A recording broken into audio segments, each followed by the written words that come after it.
Let's dive right into the method of charging a fixed orifice air conditioning system using the superheat method. The thing we want to come away with on this is what is the difference between actual superheat and the target or goal superheat. Those are two different numbers. And what we want to accomplish is we want to provide the maximum amount of cooling for this system. We want to make sure we don't damage the compressor or any components with the charge, and we want the most cooling for the lowest energy cost. So we want energy efficiency. So if we start at the condenser, this is the condenser, and what it does is it's providing us 100% liquid refrigerant at a fairly high pressure. Let's just for discussion's sake, let's say that this refrigerant is 200 psi. Well, if you look at your refrigeration temperature charts, as an example, 200 psi refrigerant might have a phase change or evaporation or temperature that it changes, or a boiling point of 100 degrees. This is just an example. So this refrigerant is coming through here, it's liquid, and it hits our fixed orifice expansion device. And what it is just a piece of brass with a small hole drilled in it, and it reduces this from high pressure, this is the high pressure side, to low pressure. So it passes through this orifice and it drops to, say, 70 psi.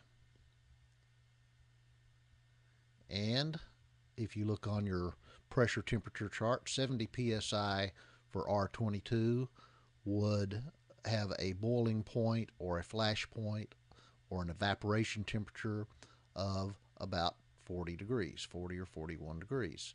So you can see that we've gone from high pressure, high boiling point, low pressure, low boiling point. So this liquid now travels, it's a liquid that's droplets of liquid and some gas or vapor, and it's going to go to our evaporator coil, and our evaporator coil is blowing, say, 75-degree air over this 40-degree refrigerant in this copper tube that makes up our evaporator coil. And of course, this 40-degree coil is going to suck out the heat from this 75-degree air. So the 75-degree air is going to leave this evaporator, say, at 55 degrees. And our heat is going to be picked up by this refrigerant, and as it picks up this heat, it's going to flash or boil or evaporate, and but it's going to stay at 40 degrees until the very last drop of refrigerant has evaporated. So this coil stays at whatever the flash point is, or the saturation temperature, until all of the liquid has boiled off. And when it gets towards the end, when there's no more liquid, then it can start picking up some sensible heat and actually changing sensible temperature. So it's going to start warming up. And what superheat is, it's the amount, the number of degrees above flash point that we've heated this refrigerant to. So our flash point and vaporization temperature is 40 degrees. And if we put our thermometer on this suction line before the compressor, then if we picked up heat and got it to 55 degrees, then that's our superheat. So our superheat would be 55 minus the 40-degree coil temperature, and that would give us 15 degrees of superheat. So we've heated this refrigerant up 15 degrees hotter than the boiling point, evaporating point, phase change temperature, whatever all those words you want to call it. So we have an actual superheat in this system of 15 degrees.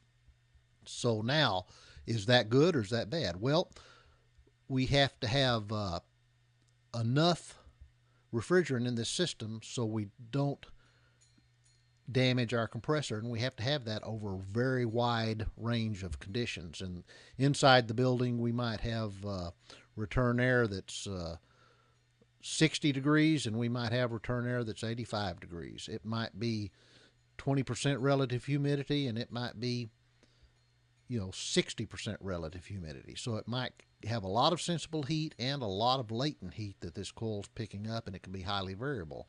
Then on the outside temperature, it could be 60 degrees and it could be 110 degrees. So that's a very wide range of temperatures there too.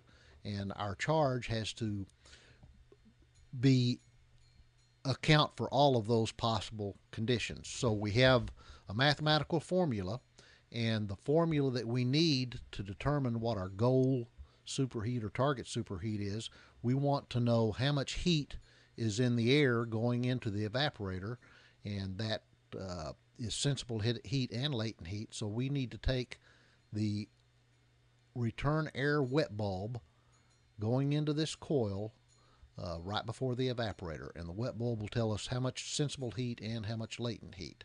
Then we need, on the outside, we can just use the sensible dry bulb, because while we're charging this unit or working on this unit, the humidity outside is not going to make any massive changes typically. So just the dry bulb going into this coil is good enough for our formula. So you want to take that in the shade. You want the air that represents the temperature of the air going into that coil to make your formula work right. So you can take the indoor return air wet bulb, the outdoor dry bulb, enter it into a smartphone app.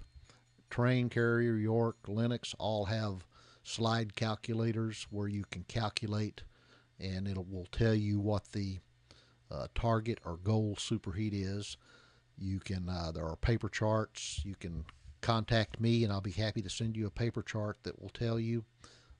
Just send me an email or go to the website. And if our paper chart said that we have actual superheat of, say, 10 degrees, and or I'm sorry, not actual.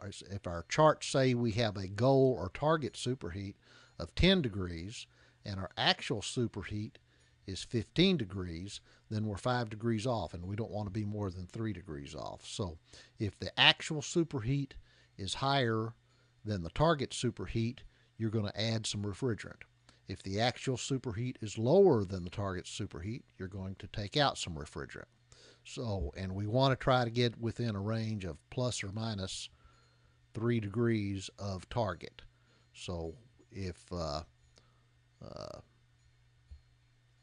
target is 10, then we want to be in a range of somewhere between 7 and 13 degrees. And we had 15, so we're going to add a little refrigerant and get it down to 13. 10 ideally, is 10 is what we want to shoot for, but if we can get it 7 to 13, that's fine. And then we want to let this unit run for 15 to 20 minutes to stabilize, recheck it, and make sure our actual superheat and our target superheat are within tolerance, plus or minus 3 degrees of target. So your indoor conditions, especially in the cool times of the year, can change significantly. Your relative humidity and your dry bulb temperature can change. So you want to go back in and recheck your wet bulb, indoor wet bulb, recheck your outdoor dry bulb, rerun your target again and see what it is, and check your gauges for your actual. And that's how you charge a system with the superheat method.